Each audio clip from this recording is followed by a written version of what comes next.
Hey, what's up guys? Gio here. So for the past 2 weeks, sorry I've been driving. This is the only time I actually have to vlog today. But for the past 2 weeks, or technically the past 8 days, I've been taking an improv class, and I've been taking, there's two forms of improv that you can take. There's short form and there's long form. And I was taking a long form improv class at UCB, which stands for Upright Citizens Brigade improv class. It was a 101 class. It was just the basics. It was my first time ever taking it. And like I said, there's two forms, short form and long form. I was taking the long form, and the long form pretty much is they just throw a suggestion and you start from ground zero. You start from that suggestion. So normally the way it worked with us, it was, you know, we introduce ourselves and then we get a suggestion from the audience.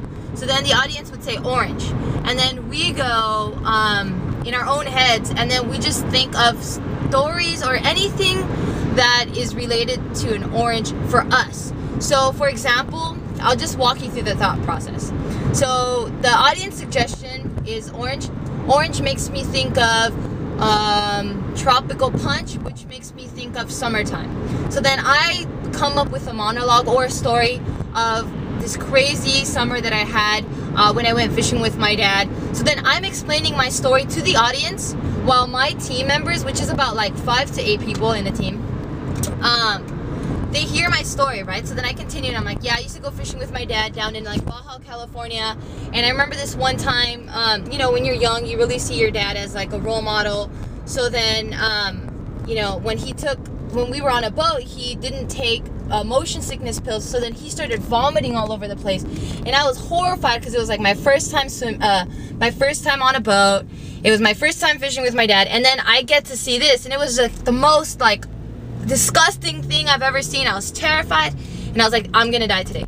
So as I'm explaining that, my team members are thinking of different scenarios that they're gonna play on stage. So then nobody knows that I'm gonna tell this story. Nobody knows what's gonna happen next. So I walk off stage, or I walk to the back, and then my friends begin improving, or not my friends, but my group. They begin improving, or what we like to play, like what we like to call is play. So then normally it begins, the scene will begin with 2 people. One person walks on, they're pretty much the person that has the initial idea of what they're gonna do. So the person will walk up and then they begin acting out the scene. Not the scene that I just talked about. They don't act out the story, they just act out what they found funny in my story. So it could even be something like, the first guy walks on and he barfs. And then the second person walks on, has no idea what's going on, but just plays along, and they begin barfing. So the whole thing could just be of a person barfing. And it's the greatest thing because it's like, we never know what's gonna happen. So it's just a lot of fun because it's like, remember the time when you were young and like when you were a kid and you guys would play tag, or you would play lava. And what lava is, for those of you that don't know, it's when the ground that you're standing on is hot lava, and you try to do everything you possibly can to not die in this hot lava. So you try your best to just jump on couches, jump on tables, jump on anything that is not the lava so that you don't die. And that's pretty much what we do in our heads when we improv. We create this world in our heads that is real. So if we want to start saying that we're hairy monkeys, then we're gonna play it to the top of our intelligence, and we're gonna be monkeys in real life, and no one's gonna say, what the hell, you're not a monkey, you're just Geo. Because then as soon as you do that, then the fantasy is gone, and no longer can we play the improv game. So in the beginning, I had a really hard time with the improv, because I guess I didn't know this about myself, but I'm a very controlling, structured person, and if there is an organization in my life, then I panic and I try to get the organization there. And with improv, check out this sweater that I got. Just on a side note, it says here, don't think, and it's an official UCB sweater. I can't show you the back because I'm obviously driving, but that's basically the motto of UCB. It's don't think, just play. So because I was constantly thinking of, oh my god, I have to be funny, what am I gonna say, I'm not creative enough, like what am I gonna do to drive this story, it's like I already messed up the scene.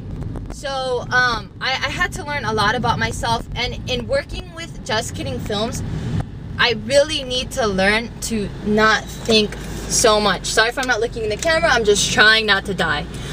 Hence why I'm also wearing glasses so that I don't have to stare right into the camera. Just a little trick. But yeah, so in the beginning I was having a very hard time because I was just thinking way too much. I was thinking of the beginning of the story, the end of the story, and the middle of the story, and I was thinking, okay, if this person says this, how am I gonna react? But we don't know what each other is thinking or how we're gonna view the story, because I might be pretending like I'm sitting on a chair, but the other person might see it as me sitting on a rock. And as soon as they start saying that I'm sitting on a rock, then my story in my head changed, so I have to go along with what they're saying. So it was a lot of fun. I got to meet fabulous, talented, amazing people along the way. They were just people there that were trying to get over stage fright, or people there that, you know, are actors and are going to do nothing in improv, but they just wanted to learn a different form of acting, because I mean it all is tied into acting. There was just people there that were just taking it just because they were out of town and out of the country, and they just wanted to just throw themselves in something completely new, which is completely admirable of all these people that are not pursuing improv and that are doing it. So there were old people, young people, there were all ethnicities. It was an amazing, amazing time, and I can't wait to take 201. Later in this video, I will be attaching just a snippet of my graduation show that was just this Sunday. So yeah, after those 8 classes, we perform in front of our loved ones, and we just display what we did get to learn in an 8 those 8 days. Each class was about 3 hours, so it was the funnest class I have ever taken. I love school, I'm not gonna lie, I love school, but this school, or this class, was by far the best. No homework, and all we do all day is just play games.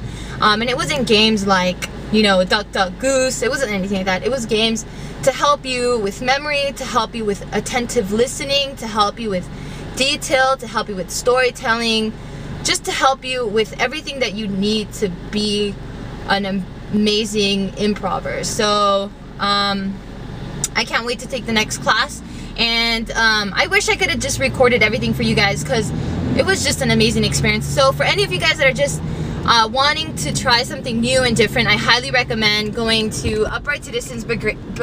I always get stuck on that word. Upright Citizens Brigade, or UCB as they know it now. It's a very famous school. You know, a lot of the people from SNL have taken it. A lot of comedians have taken it.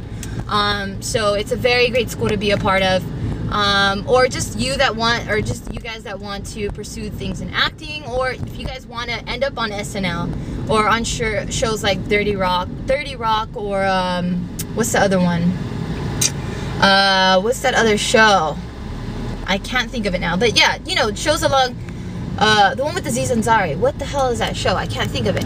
Or anything like The Office. You know, there's like a lot of these things that when you're acting in comedy that, you know, it's just gonna call for a scene for you to improvise, and you know you can make it funny. So if you guys are interested in any of that, I will be putting a link and information about how to enroll UCB. I don't work there, I don't get a cut, I don't get anything, but I just believe, like I always tell you guys, anything that I believe in, I just push it out there, and I hope that it gets the exposure that it needs. Yeah, and I just hope all of you guys can benefit the way I have from taking this. So please, yeah, try it, and yeah, enjoy the little snippet. So I have actually reached my destination, and now it's time for me to get back to work. So bye guys, till next time. Alright Doc, I have a little bit of a problem here. I just like going around these restrooms, and just hoping I find a treasure. So the other day, kind of embarrassed to say this, but I know you're not going to judge me. I went into a restroom and I found a half-eaten sandwich. What sandwich? Subway. I know! I ate it and it was delicious. Was it that new omega-3 bread? Yeah, it was. I don't think you have any problem at all. Do you do the same thing too? Yes, yes. All the time. I find half-eaten bags of chips often.